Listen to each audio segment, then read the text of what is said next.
Taarifa kwa vyombo vya habari. Kiungo mshambuliaji wa Yanga Alan Okello amechaguliwa kuwa mchezaji bora wa mwezi Aprili wa ligi kuu ya Andrew Salves wa Yanga, akichaguliwa kocha bora wa ligi hiyo kwa mwezi huo. Okello alionyesha kiwango kizuri chenye mwendelezo akiwashinda Pacome Zouzoua wa Yanga na Idi Seleman wa Azam FC.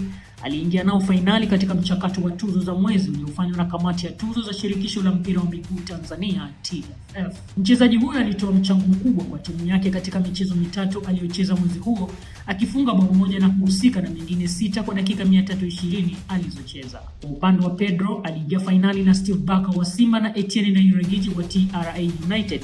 Aliongoza Yanga kushinda michezo yote mitatu iliyocheza mwezi huo na kuendelea kubaki kileleni mwa msimamo wa ligi, ikifunga mabao 12 na kuruhusu wavu kwa kuguswa.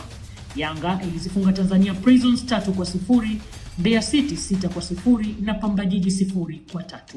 Wakati huo huo, kamati ya tuzo imemchagua Hassan Mwaterema wa Kagera Sugar kuwa mchezaji bora wa mwezi Aprili wa ligi kuu ya NBC Championship 2025-2026, huku Juma Kaseja pia wa Kagera Sugar akichaguliwa kocha bora wa mwezi huo. Mwaterema aliingia fainali na Japhet Mayungu wa TMA na Salum Lemwa wa Gunners. Alionyesha kiwango chenye mwendelezo, ikiwa ni pamoja na kufunga mabao mawili kwa dakika 139 za michezo miwili aliyocheza. Kwa upande wa Kaseja, aliingia fainali na Zuberi Katwila wa Geita na Mbwana Makata wa Police Tanzania.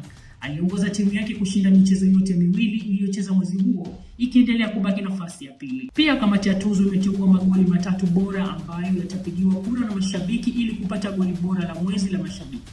Magoli hayo ni Pacome Zouzoua, Yanga vs Mbeya City dakika 43, Idi Kipagwile, Dodoma vs Fountain Gate dakika 68, na Grayson Gwalala, Coastal vs Dodoma Jiji dakika ya 14.